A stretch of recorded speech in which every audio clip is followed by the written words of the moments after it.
Na natin si Police Major Philip Ines, o tawag namin dito si Major Philippines ang spokesperson po nila. Ayan, Major Ines sir, magandang hapon, good afternoon. Kami isang makulimlim, ngunit mapagpalang hapon po. Hindi po sa mga nakikinig at nakatuloy sa inyong programa. Oo nga, makulimlim, Major pag maya-maya uulan na, no? Nasa panahon na tayo ng tag-ulan. But anyway, Tama po kayo. Major, unang-una kasi na napagkwentuhan namin, sabi ko, ang ating programa, no, ating mga public service program dito po sa DZRH ay nakahanda tayong magbigay ng mga kaukulang impormasyon sa ating mga kababayan, lalong-lalo na at kung kakailanganin yan. Ano? So napagkwentuhan namin, may magandang naibunga yung tulong na nagawa ng 911 sa isang hinimatay, no, nating kababayan. So matanong ko lang po, ito bang 911 ay nationwide, tama po ba, na pwedeng tumawag dyan ang lahat ng mga ilangan ng police assistance or any other assistance? Yes, tama kayo ma'am. Yung ating pong 911, very effective po yan. Kung tatawag po tayo dyan, lahat po ng mga hinihingi natin ng mga assistance, pwede po natin makuha dyan. Katulad po, pag kailangan niyo po ng police assistance, pag dinayan niyo po yung 911, then press 1 po para po to sa police assistance. Then pag press nyo naman po yung 2, ito naman po yung para po sa mga fire assistance natin. At pag kailangan naman po natin ng mga ambulance, press 3 po. At napakadali po natin mga contact dito. Hindi po natin kailangan dito mag-mail ng load, no? Pag denial natin dahil sa ating mga cellphone, makakakonect po agad tayo sa kanila. Opo, yun ang gusto nating malinawan. Kasi alam niyo naman, in the past yata, merong mga experiences, di ba? Parang nahihirapang tumawag, no, sa 911. Yun yung mga ilan lamang na ating natanggap na impormasyon. So, i-clarify natin. So, may mga ipipress ka diyan pag nag-dial ka. The last time kasi na nag-dial kami, may ambulansyan dumating. Siguro kung anong kailangan, ano, dun ka ibabagsak. Tapos, may kasamang barangay. May kasamang barangay. Kaya po ngayon, pag nag-dial po kayo ng 911, kapag pinabagit ko kanina, pag nag-dial kayo ng 911, then press po yung number 1 pag kailangan niyo po ng police assistance. Opo. At number 2 naman po, pag kailangan niyo po ng mga bombero, at press 3 naman po para po naman sa ambulance. Opo. Kasi nung nangailangan kami ng ambulance, may kasamang barangay, Major Ines. Kaya natuwa kami, kung may kasi because yung aming inilalapit ay concerned din ang barangay. Tama po ba?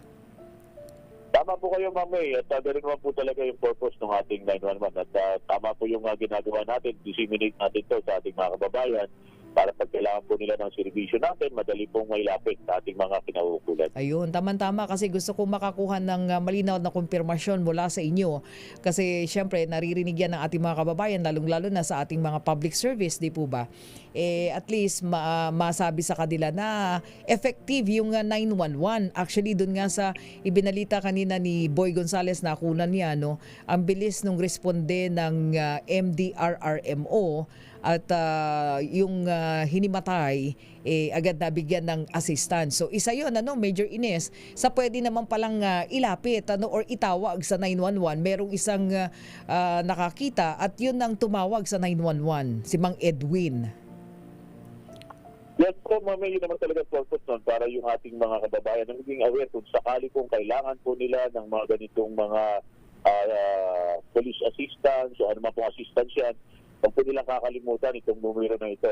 At makikita naman po nila yung pag-get na action ng ating otoridad. Oo, at wag mag-try o mag-attempt na mag-prank, ha? Kasi, di ba, recorded yun, Major Ines Tama po kayo kasi unang-una, ma'am, no, ipaalala na rin natin sa ating mga kababayan. Baka po may mga mamahalaga pang tawag na hindi po agad sabi nga maatinan dahil nga po sa doon sa inyong mga tinatawag nating mga prank call. I-priority po natin yung mga kababayan natin na talagang nangangailangan po talaga ng tulong ng ating otoridad. Huwag po natin ipantay ito sa pamamagitan po ng panduloko lamang po na pagtawag. At dito po sa Manila Police District, may tinatawag po kami ditong tarjeta ng Police Maynila. Kung saan po, ito po yung calling card natin, ang tawag lang po natin dito tarjeta. Ito po kasi yung mga ginagamit na mga wording ng araw, no? Ito po, nakalagay po dito yung numerong 911 at sa likod naman po nito, lahat po ng police station po ng Manila Police District ay naandun na rin po. Pati po yung hotline po mismo ng district headquarters namin naandun na po. Para kung kailangan po ng ating mga kababayan, madali po nila kami matatawagan. Ayun, okay. So malinaw po yun na. And even this 911 is nationwide, ano, Major Ines? Tama po kayo, ma'am. Ganun po talaga yan. Para at least malinaw sa kanila. Of course, sa atin dito, very urgent yan. Pagka may tumawag dyan, meaning, kailangan parang, lalo na yung ganyan, no, yung mga between life and death, Major Ines, na walang, Yes po, walang malaki pong tulong nag-assist. itong ating numero na 911. Kaya nga po palagi natin sinasabi sa ating mga kababayan na kung sakaling kakailanganin niyo po ng kagyat na assistance, tumawag po kayo dito. Isa na lang, Major Ines, yung may kinukwento din si Kuyang Boy G, yung direktiba ni Police Brigadier General Benigno Guzman para sa inyong mga kapulisan, yung agarang responde, tama ba yun? Parang meron yata kayong segundo, lalong-lalo na, pinalitan na ba yung mga police community presence o yung PCP into what unit now? Tamang po yung mga PCP natin na pina-deactivate po ito para yung mga pulis po natin na talagang nasa mga lansangan na. At with regards po ito, dito po sa direktiba ng ating ama, ng aming pamunuan, ng aming Chief PNP, at si General Nicolas P. Torres III, kung saan nga po yung ating pong quick response at nakita po yung ating mga pulis sa mga lansangan. At nakita naman po natin, nung nakaraang linggo, pumunta po dito yung mga taga-Napolcom para mag-check po nag-inspection at nagkaroon po ng assessment. Nakita po nila yung ating Tactical Operations Center, yung bilis po ng pag-responde ng ating mga kapulisan, kung saan po yung binibigay po 5 minuto bilis ng pag-responde ay mas maaga po nagawa ng Manila Police District. Ayun, oo. Lalong-lalo na po yung mga aksidente nangyayari na di po pa sa lansangan na agad-agad dapat kailangan may responde.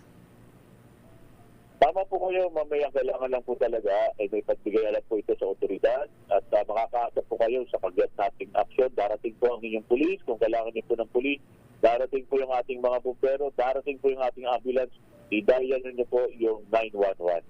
Ayun, tama po 'yun And then isa na lang, katatapos lang po ng ng eleksyon at terminated na rin po yung implementation ng gun ban, COMELEC gun ban. Tama po ba dun sa may nakuha daw 4 pampasabog dun sa mga na-confiscate ninyo during the election period, Major Ines? Yes ma'am, yung ating pong COMELEC gun ban, nag-start po ito noong January 12 at natapos po ito noong June 11. Bago po magkaroon ng Independence Day. Kung saan ma'am, nakapagtala po tayo dito ng mga lumabag na mahigit 500, to be exact po, 562 pong gun ban violation to. At kung saan nakapag-kumpiska po tayo ng iba't ibang baril dito na 570. At naka-aresto naman po tayo dito ng 571. Ito po ay pagpapatunay na yung ating papaigting ng ating checkpoint sa mga iba't ibang lugar dito sa lungsod ng Maynila ay ginawa po natin kung saan nga po ito po yung naging resulta. At hindi po nagkamali ang pamunuan ng Manila Police District sa paglalatag ng iba't ibang estratehiya kontra krimen kung saan po nagpababa po natin yung ating 8 focus crime na binabantayan po ng Philippine National Police. So yung pong mga daan-daang mga nakonpiskahan ng illegal firearms, tama po ba? Illegal ba silang lahat at lahat po ba ng mga to na nakasuhan na sampahan na ng walang kaso sa korte? Tama po kayo ma'am May, na ipagarap na po natin to ng kaukulang reklamo sa tanggapan ng Tagausig dito sa lungsod ng Maynila. Lahat po itong mga naaresto na ito at yung mga baril po na nakumpiska natin, naidala na po natin ito sa ating forensic unit para po dun sa kanilang mga ballistic examination. At sa depository ngayon po ito para po doon kung kakailanganin ng korte, may pipresenta po natin. Okay, maraming salamat po Police Major Philip Ines. Thank you so much po sa oras. Maraming salamat. Maraming salamat po sa ngalan po ng aming punong taga-Timon, Brigadier General Benigno L. Guzman. Makakaasa po kayo sa maayos na trabaho, tapat na serbisyo. Isang kalmadong hapon po.